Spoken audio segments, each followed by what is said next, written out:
it's like you haven't quite done everything to make that happen, but at the same time, because this card's in an upright, it's the possibility is there.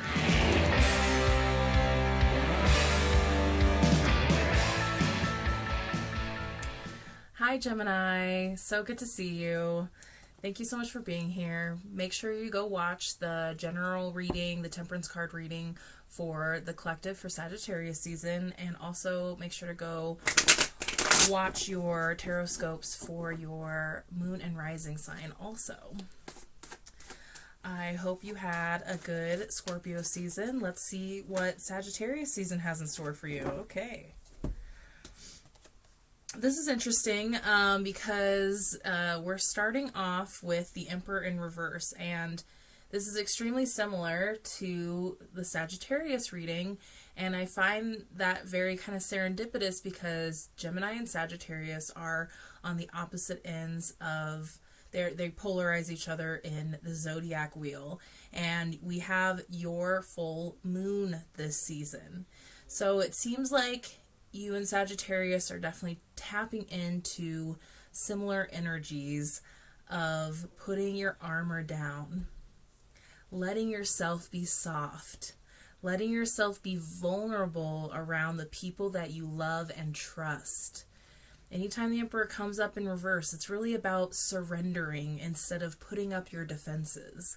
And I think that can be really difficult for both Sagittarius and Gemini. It's one of those traits they have in common. And you're also, both of you are also some of the funnest signs. So there's something that's really trying to get you guys to just like let go, like release a little bit. You don't have to be so tough. You don't have to look so cool. It's actually going to be healing for you to let go a little bit. Be vulnerable. Don't be afraid to be silly. Don't be afraid to look stupid if you're playing, because that's all what the Sagittarius season is about. So with that comes the Seven of Swords in reverse, the Seven of Pentacles, and the Ace of Swords in reverse, and Judgment. So now that we get deeper into it, this is where we get really different from what the Sagittarius reading is, but I think that this is a good sign that this is going to be a pretty powerful season for you. Your full moon is on December 18th. It caps off Sagittarius season. So I'm very interested to see what is going on with you. So I don't usually see this card come up in this way. It's kind of I want to ask you what you're hiding from. Why are you afraid to put your armor down? And that was a big question for Sagittarius also, like why are you doing this? What is at the core of you protecting yourself? What is at the core of you feeling like you can't be vulnerable, or why are you surrounding yourself with people that you feel like you can't be vulnerable with also? Because that's not conducive for you. You need yes, you can be very social, you can get along with practically anybody, you're good at conversating, but you can keep very much on the surface, and you need to be able to find those people that you can go deeper with, find those people that you can reveal your other shadow, deeper side to, that are going to accept that about you and not judge you for it. And when this comes up in reverse, it does always feel like you're hiding from yourself a little bit. And with it referencing the card before, there is like a, what are you holding on to? What are you holding on to that you think is your armor? You think it's a reason for you to be protecting yourself, but it's not. It's like an excuse at this point. This is kind of like the sneaky liar card. It can also mean to like cut your losses and make a quick exit. But with it coming up in reverse for you guys, it's really about what's happening within, and what are you not letting go of, and what are you kind of lying to yourself about.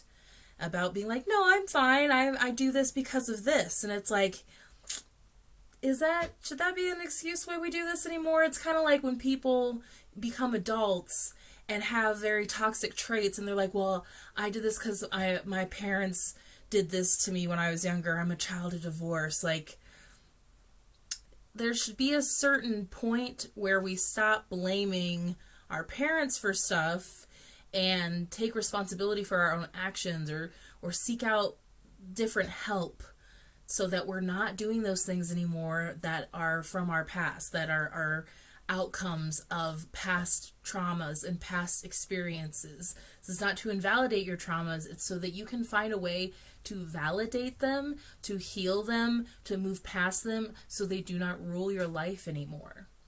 Okay? Now we kind of have a 7 theme going on here, and 7 is like a spiritual number. It is it's like a magical spiritual number. It's a heavenly number, lucky number 7. And I do find that Gemini has a certain level of natural luck.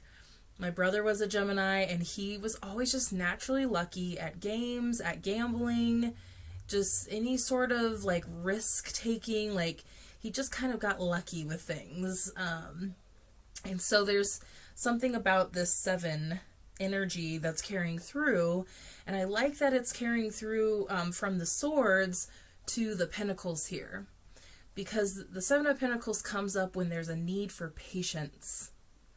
When there's a need for patience, especially if you're like waiting for an outcome. And with it coming up after this energy here, it is feeling a little bit like we're doing the same thing expecting a different result.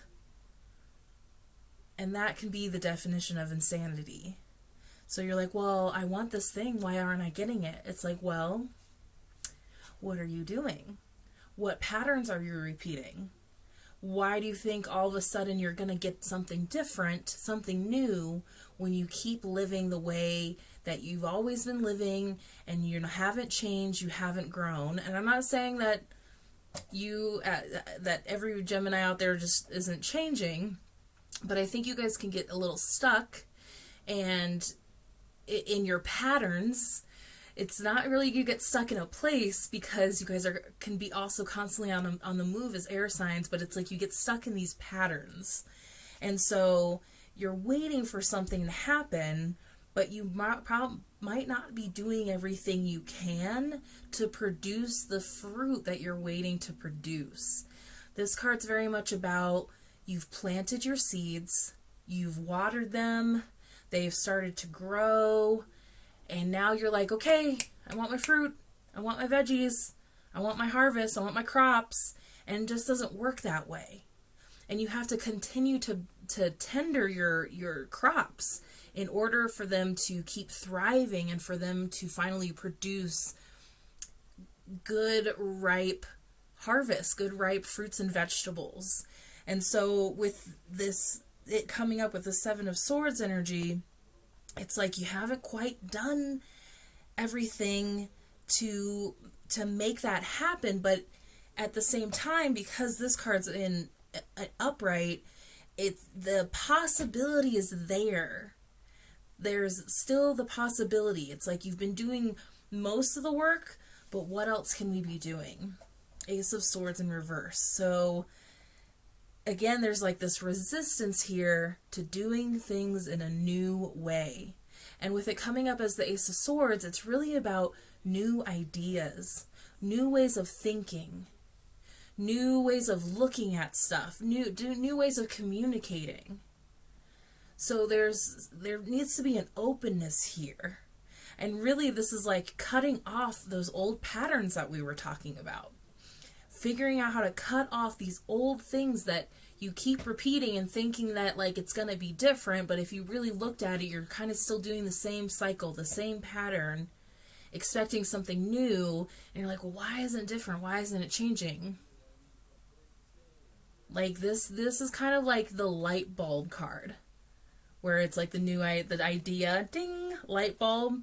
Well, your light bulb's having trouble coming on because you've closed down a little bit. I'm fine where I am.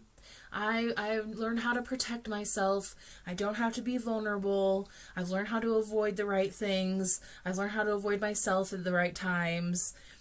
And I'm doing enough. So where's my reward?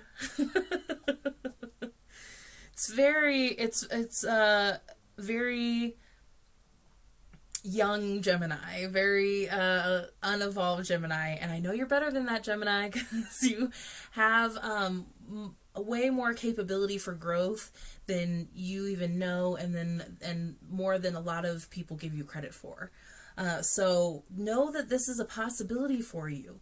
There are new possibilities. There are new things that are trying to come to you. You just have to learn how to be open to them. You are brave. Last season was trying to get you to be brave, was reminding you that you're courageous, and it takes some courage to look at those parts of yourself that aren't so favorable, but what's on the other side of it is this amazing new thing that you've been looking for, that you've been wondering, where is this? Where is this thing that I know I deserve? It's like it's almost there. You just have to do a couple more things internally, and checking also how your mindset is affecting that also. How is your mindset affecting this? What are your recurring limiting beliefs also? Because if you keep recurring these limiting beliefs in your head, it's going to become your reality. And what is the purpose of all of this? To align you with your path of purpose. To align you with your path of purpose. We're in this eclipse season, entering eclipse season as we're entering Sagittarius season. So it's adventurous, there's surprises, it's going to be fun, but there's going to be some things that we didn't see coming. And again, you have to be open to these new things, because once you turn this around, your path of purpose is going to just open up wide and beautiful, and it's going to be so clear for you. Okay? I know you can do this, and I can already feel some of you are like, but I don't want to do any more work. I just want the thing. I know. But you're going to have to do a little bit more work. But you have to understand that, like, your rewards are on the other side. Your rewards are on the other side. All right, I'm going to pull you an Energy Oracle card by Sandra Ann Taylor.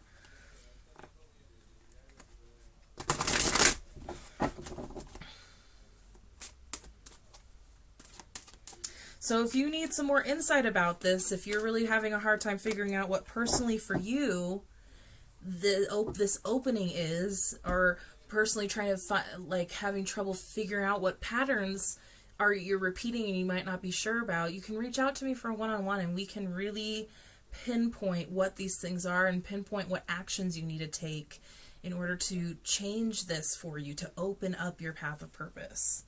So we have number 30, the Garden and the Gate. Ooh, I'm excited to read this one. The Garden and the Gate. And it is upright, which is nice. There we are. Abundant prosperity, staying safe.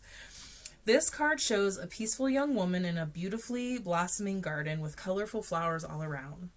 However, the gate to the rose outside the garden is locked while the girl wears a key on a chain around her neck. This card upright bodes well for the financial scene. In fact, there may be a lot of money or other personal pleasures coming your way at this time. Ooh. But be aware, the choice to stay in the seeming security of this lovely garden may actually be motivated by habit or a fear of the unknown. The beauty is enticing, worth enjoying, but you may not be giving your spirit the freedom to roam. While it's fine to amass a great deal of wealth, don't let it keep you from your karmic path or from living your truth. That's your path of purpose. You have the choice to shift your focus, widen your spiritual perspective, and gain the world that is just outside your gate. Holy crap. At first I was like, how is this all going to connect? But be aware of this. Be aware of everything that we're talking about. You could, you figured out how to be safe in your garden. But it's time for adventure. It's time for freedom. It's time for something new. It's time to really be on your path. And Sagittarius is a great freedom-loving, adventurous energy. The time is now. You have the key. You can change your focus. I love this. It is everything that we just talked about. The affirmation: I am blessed with an abundantly spiritual life. Every day, in every way, my joyous prosperity grows and grows. So much possibility in that. It's right there. You just have to learn how to access it, okay?